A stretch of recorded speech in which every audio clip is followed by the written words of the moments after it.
Alhamdulillahi Rabbil Alamin, wassalatu wassalamu ala nabiyyina Muhammad wa ala alihi wa sahbihi ajma'in. Donc, on continue sur la sira, la biographie de notre bien-aimé prophète et envoyé Muhammad sallallahu alayhi wa sallam. Et nous sommes arrivés au mois de Safar de l'année 4 de l'Hégire. Au mois de Safar de l'année 4 de l'Hégire.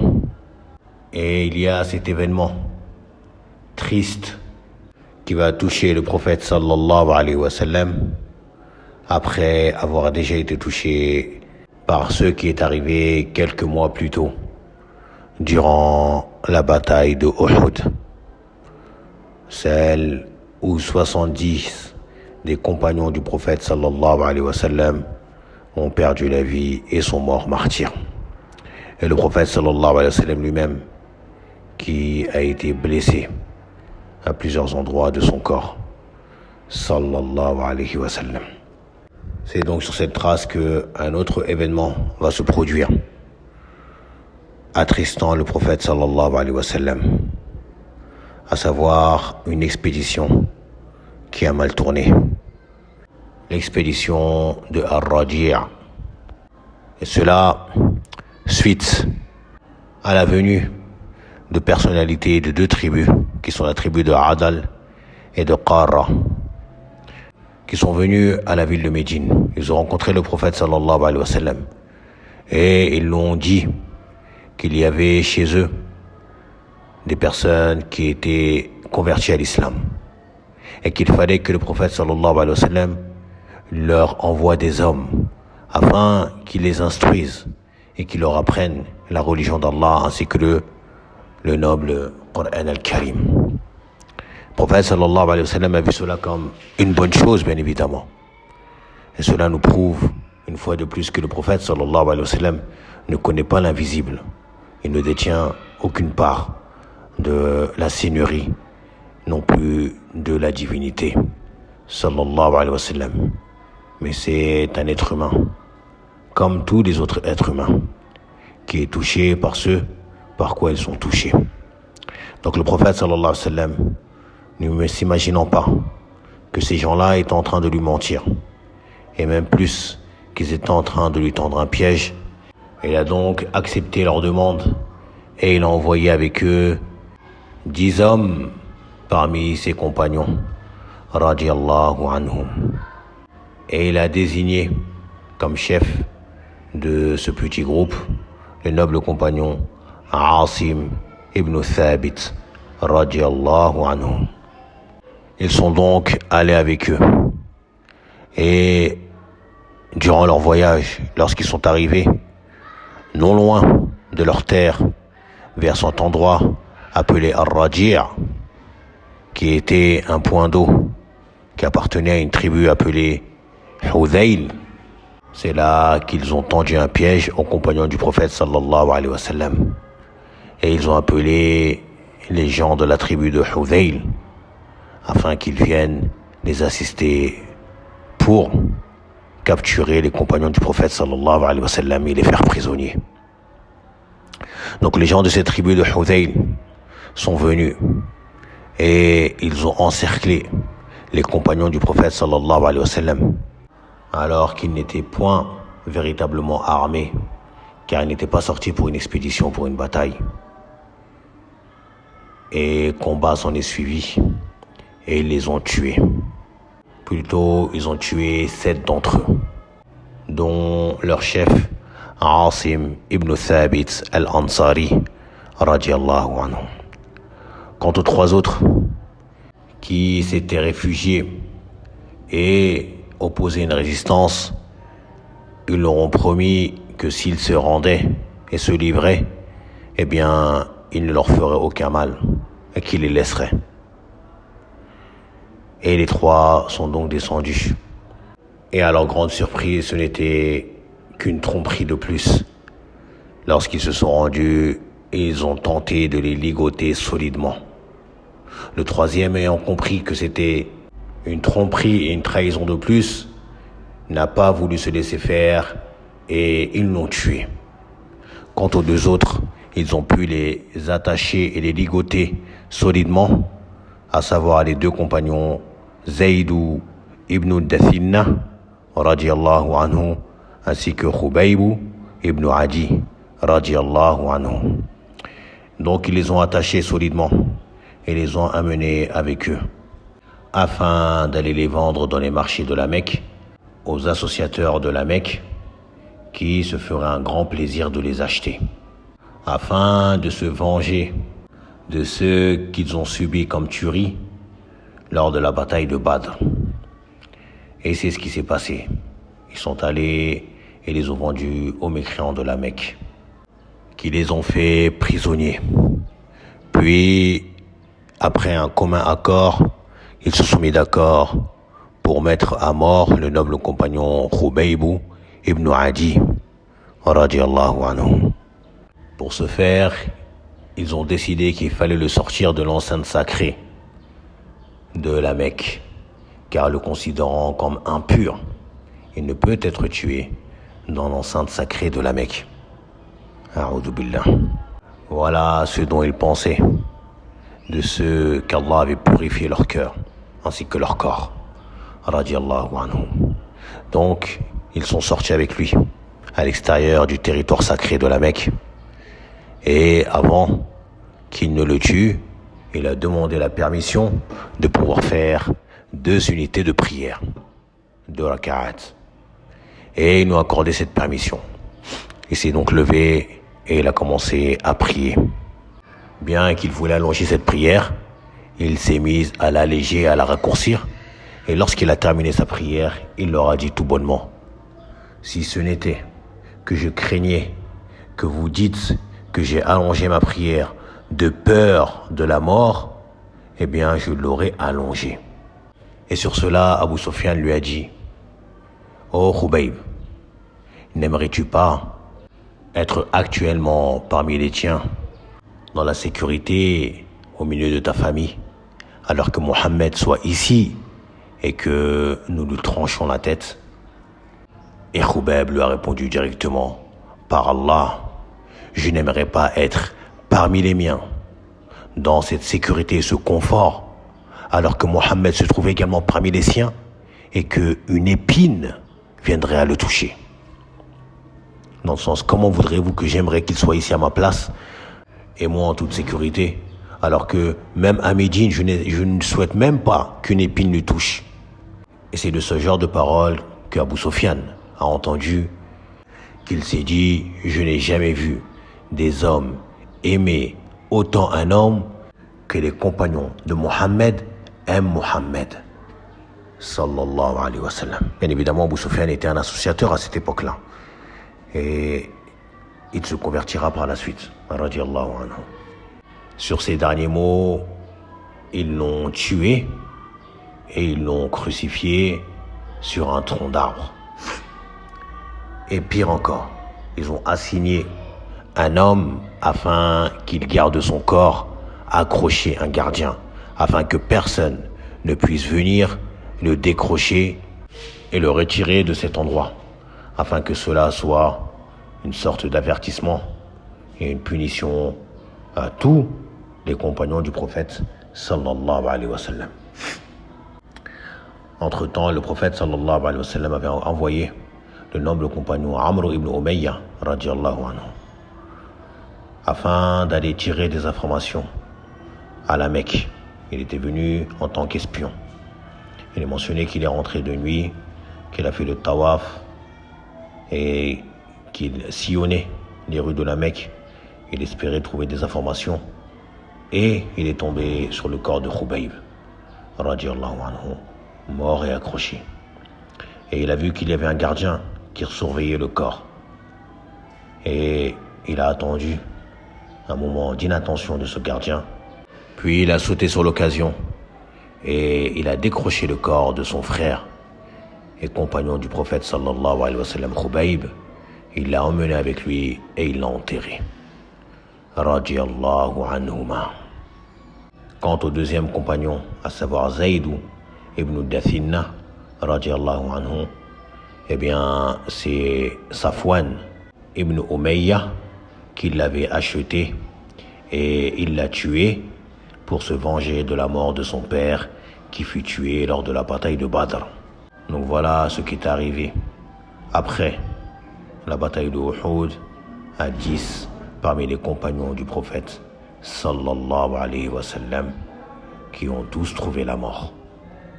Et il est mentionné que certains miracles se sont produits concernant ces 10-là. Parmi les premiers, où ils ont fait une invocation, lorsque ce piège leur a été tendu, ils ont invoqué Allah Azza wa Jal, qu'il informe le prophète sallallahu alayhi wa sallam de leur situation, de leur état. Et Allah Azza wa Jal a informé le messager d'Allah de ce qui était en train de se passer avec ses compagnons, radiyallahu anhum. Mais également le noble compagnon Asim, radiyallahu anhu, qui était le chef de ce groupe, lui a invoqué Allah Azza wa Jal, afin que s'il venait à mourir, que personne ne puisse toucher son corps, car il craignait que son corps puisse être mutilé ou autre. Il a donc invoqué Allah afin que personne ne puisse toucher son corps. Et lorsque ces traîtres sont venus à la Mecque pour vendre ces deux compagnons et qu'ils ont informé que d'autres avaient été tués et que parmi eux il y avait un homme du nom de Asim ibn Thabit, eh bien les Mécois, qui avaient une rage contre lui, car il avait tué un des notables des Quraysh lors de la bataille de Badr, avaient envoyé certains hommes afin de s'assurer que c'était bien lui et de apporter un morceau de son corps. Et lorsqu'ils sont arrivés là-bas et qu'ils ont voulu s'approcher de son corps, eh bien Allah Azza wa Jal a envoyé un essaim de guêpes, un groupe de guêpes qui protégeait son corps. Ils n'ont pas pu s'approcher du corps du noble compagnon Asim ibn Thabit. Et ils ont fait demi-tour et sont rentrés à la Mecque bredouille. Et également concernant le noble compagnon Khubayb, il est mentionné que durant son séjour emprisonné à la Mecque afin qu'il ne se fasse tuer, eh bien certains l'ont vu manger des raisins alors qu'il n'y avait pas de raisins à la Mecque en cette période. Ceci, bien évidemment, était un miracle parmi les miracles qu'Allah accorde à ses pieux serviteurs. Et le prophète sallallahu alayhi wa sallam fut attristé de cet événement. Événement qui allait en laisser un autre venir encore plus désolant. Durant le même mois de cette même année, c'est-à-dire le mois de Safar, qui est le deuxième mois de l'année 4 de l'Hégire, eh bien, il y a eu cette expédition du nom de Birru Ma'ouna, le puits de Ma'ouna, qui se trouve à près de 160 km de Médine en direction du Nejd.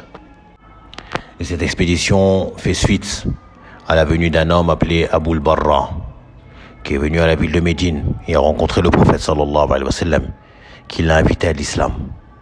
Mais il n'est pas entré en islam. Non plus, il n'a rejeté l'islam. Mais il n'a pas embrassé l'islam.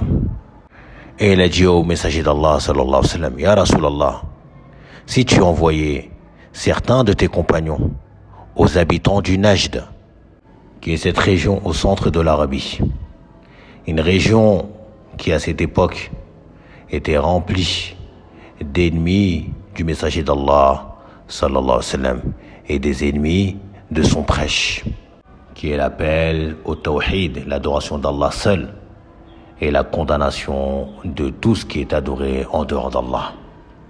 Donc il a dit au messager d'Allah, Ya Rasulallah, si tu envoyais certains de tes compagnons aux gens du Najd et qu'ils les appellent à ta religion, eh bien on espère que beaucoup vont rentrer et accepter cet islam.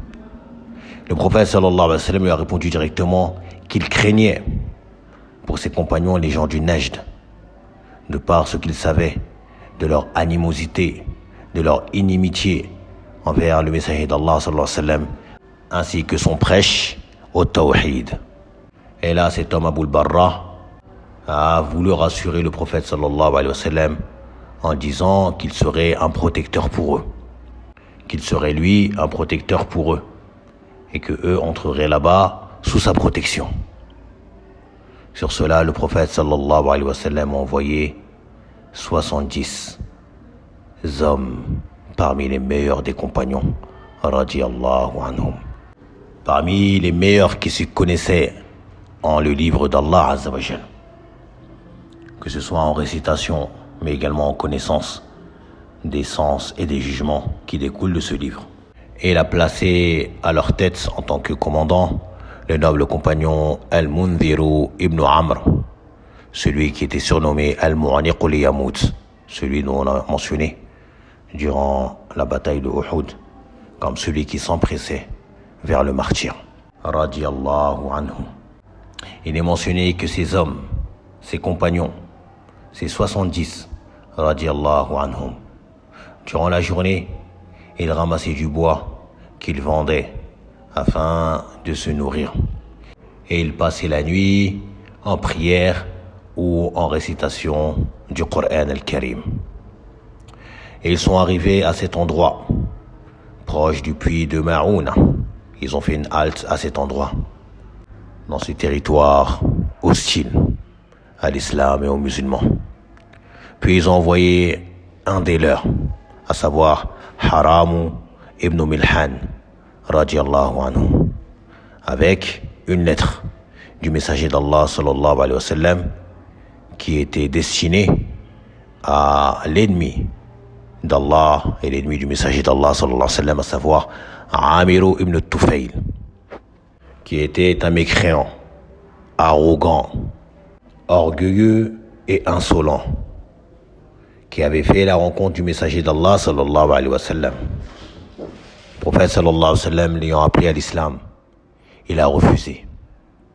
Et pire que cela encore, il a proposé au prophète sallallahu alayhi wa sallam 3 conditions, à savoir qu'il serait associé avec le prophète sallallahu alayhi wa sallam dans la gouvernance, que le prophète sallallahu alayhi wa sallam gouvernerait les villes, alors que lui gouvernerait tout ce qui est campagne.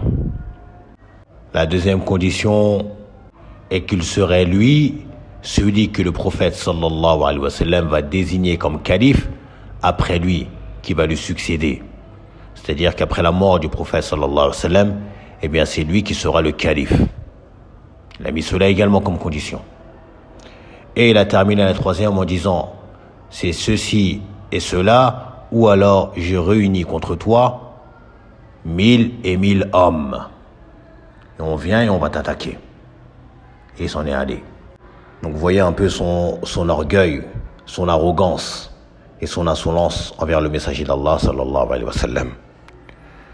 Donc quand ce noble compagnon, Haram ibn Milhan, radiyallahu anhu, est venu avec cette lettre du messager d'Allah sallallahu alayhi wa sallam, qu'il s'est présenté en tant qu'émissaire et qu'il a remis la lettre, eh bien cet arrogant de Amir ibn Tufayl a pris la lettre et ne l'a même pas regardée, et ne l'a même pas ouverte.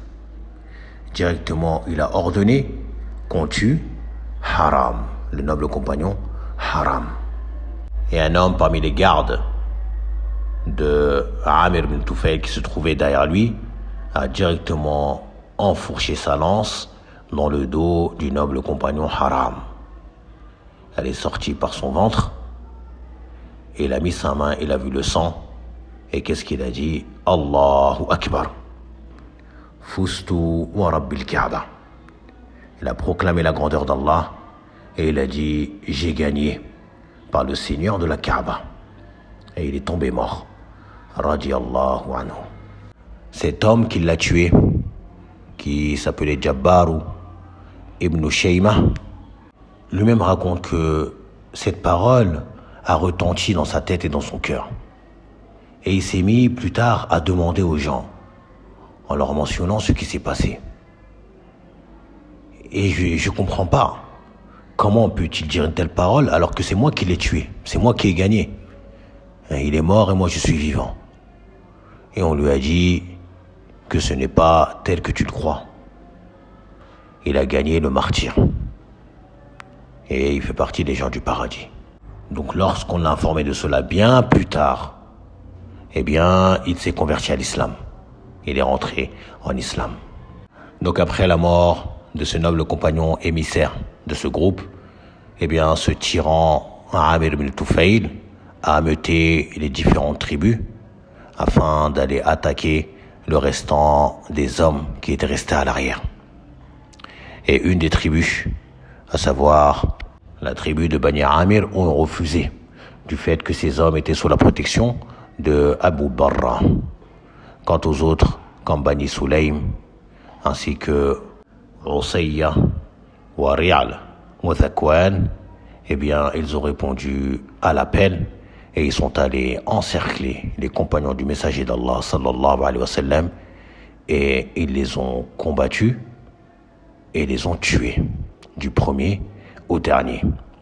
Seuls 2 d'entre eux ont échappé à ces tueries, à savoir Ka'b ibn Zayd, qui fait partie des Bani Najjar, lui qui était entre les morts, comme laissé pour mort. Donc par la suite, il a été transporté et amené à Médine. Quant à l'autre qui est Amr ibn Umayya ad-Damri, radiallahu anhu, lui qui était au moment de l'attaque à l'arrière, avec le noble compagnon Al-Mundhir ibn Muhammad ibn Uqba. Et ils ont vu des vautours voler près du lieu où ils avaient laissé leurs compagnons. Donc tout de suite, ils ont compris que quelque chose se passe là-bas. Car généralement, les vautours qui tournent dans le ciel, c'est qu'ils ont senti la présence du sang ou de la chair. Et ils sont allés rapidement et ils ont trouvé qu'il y avait un combat, ils sont rentrés et l'autre compagnon a été tué. Quant à Amr ibn Umayya ad-Damri, il a été capturé. Il a été capturé, le seul parmi les 70. Mais il a été libéré lorsqu'il a informé qu'il faisait partie de Moudar. Et donc il a pris le chemin du retour vers la ville de Médine. Et sur son chemin, il a fait une halte sous un arbre d'ombrage. Et c'est à ce moment-là que 2 hommes sont venus le rejoindre, qui font partie de la tribu de Bani Sulaym, une des tribus ayant participé au massacre des compagnons de Amr. Donc lorsque ces 2 hommes se sont installés près de lui et qu'ils ont fait une sieste, il s'est attaqué à eux et les a tués tous les 2, voulant par cela se venger de ce qui a été fait à ses compagnons au puits de Ma'ouna, radiallahu anhu. Mais ces 2 hommes avaient en leur compagnie un sauf-conduit, une sorte de traité de paix avec le messager d'Allah sallallahu alayhi wa sallam. Mais Amr n'avait pas pris connaissance de cela. Lorsqu'il est arrivé à Médine et qu'il a informé le messager d'Allah sallallahu alayhi wa sallam de tout ce qui s'est passé et de ce crime qu'il venait de commettre, le prophète sallallahu alayhi wa sallam lui a dit: tu as tué 2 personnes et donc nous devrons payer le prix du sang. C'est sur cela que le prophète sallallahu alayhi wa sallam est allé voir les juifs de Bani an-Nadir afin de leur demander de l'aide et leur participation pour payer le prix du sang de ces 2 hommes tués. Et arrivé là-bas, ils l'ont reçu, puis ils lui ont demandé de patienter. Et alors qu'ils étaient en train d'organiser un plan maléfique afin d'assassiner le prophète sallallahu alayhi wa sallam, qui s'était assis au pied de leur forteresse, Allah Azza wa Jal a informé le prophète sallallahu alayhi wa sallam du plan qu'avaient émis ces juifs de Bani an-Nadir. Le prophète sallallahu alayhi wa sallam s'est levé et rentré à Médine, puis a appelé à aller combattre les juifs de Bani an-Nadir, car ils ont rompu le pacte qu'il y avait entre eux. Donc c'est ce qui a provoqué la bataille de Bani an-Nadir, que nous verrons au prochain cours, bi'idhnillahi ta'ala. Il est mentionné également que le prophète sallallahu alayhi wa sallam a fait le qunut pendant près de 1 mois. Qunut qui est cette invocation que l'on fait notamment durant le mois de Ramadan, lors de la prière du witr, où l'imam fait des invocations. Durant la prière, eh bien, ces invocations sont également légiférées lorsqu'une tragédie ou une catastrophe touche les musulmans.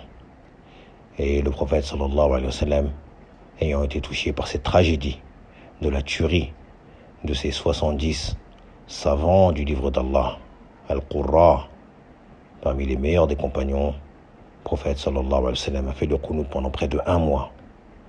Pendant la prière, il invoquait contre les tribus de Bani Sulaym, de Zakwan, également de Ri'al, ceux qui ont participé à la tuerie des 70 compagnons du prophète sallallahu alayhi wa sallam. Et cela, comme on l'a mentionné au début du cours, cela a attristé le prophète sallallahu alayhi wa sallam. Mais également, ces événements-là étaient également pour les ennemis de l'islam, les ennemis du messager d'Allah sallallahu alayhi wa sallam, comme un signe de faiblesse. Donc, ils ont profité de l'occasion, les pensant faibles, pour intensifier certains plans et certaines attaques contre les musulmans, comme on le verra, bi'idhnillahi ta'ala. On demande à Allah azza wa jal qu'il agrée les compagnons du prophète sallallahu alayhi wa sallam, qu'il soit satisfait d'eux, qu'il leur pardonne et leur fasse miséricorde. On lui demande par ses noms les plus sublimes et ses attributs les plus parfaits, qu'il ne nous prive pas de l'intercession du prophète sallallahu alayhi wa sallam le jour de la résurrection, et qu'il nous fasse rejoindre l'assemblée du messager d'Allah sallallahu alayhi wa sallam dans le plus haut degré du paradis. Subhanak Allahumma wa bihamdik, wa ashhadu an la ilaha illa anta, wa astaghfiruka wa atubu ilayk. Barakallahu fikum.